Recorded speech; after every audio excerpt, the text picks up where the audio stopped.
ఇటీవల supreme court, honourable Supreme Court of India ఒక తీర్పు ఇచ్చారు. ఏంటంటే ఒక అబ్బాయి తన భార్య వేరే అబ్బాయితో కొంచెం క్లోజ్గా ఉంటుందని చెప్పి గమనించి వాడిని గద్దించాడట. ఎందుకంటే బాబు మాయావిడ ఇంట పడుతున్నావు, నువ్వు పెళ్లి చేసుకో ఇంకొక అమ్మాయిని, నా భార్య కదా, నా ఫ్యామిలీ డిస్టర్బ్ చేస్తావు ఎందుకు అని వాడిని చెప్తే వాడు వినట్లేదు. ఆమెకి ఇష్టం, నాకు ఇష్టం, నువ్వేంట్రా మధ్యలో అంటాడు. మధ్యలో ఏంట్రా, నేను మొగుడిని, హస్బెండ్, నేను నా సొంత భార్య ఆమె, నేను అడగొద్దా అని అంటే వీడు లేదు మా ఇష్టం అంతే అన్నాడు వాడు. అప్పుడు ఆ భర్త గారు కేసు పెట్టాడు. ఆ కేసు సుప్రీంకోర్టు దాకా పోయింది.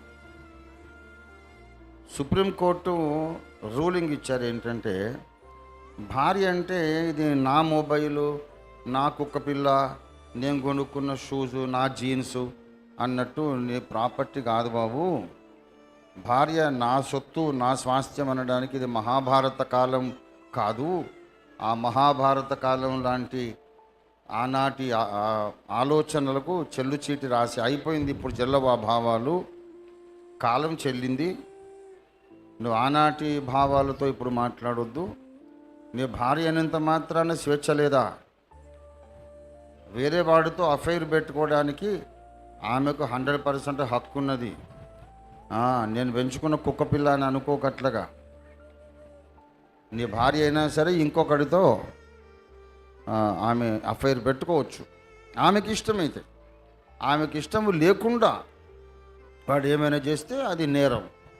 ఆమెకి ఇష్టము, వాడికి ఇష్టము, నువ్వు దాని అభ్యంతరం పెట్టొద్దు, అఫైర్లు పెట్టుకోవచ్చు అని కోర్టు వారు తీర్పిచ్చారని న్యూస్ వచ్చింది. బైబిల్లోని పరిశుద్ధ దేవుడు దీనికి ఏమాత్రము ఒప్పుకోడు. అదే జారత్వం అంటే.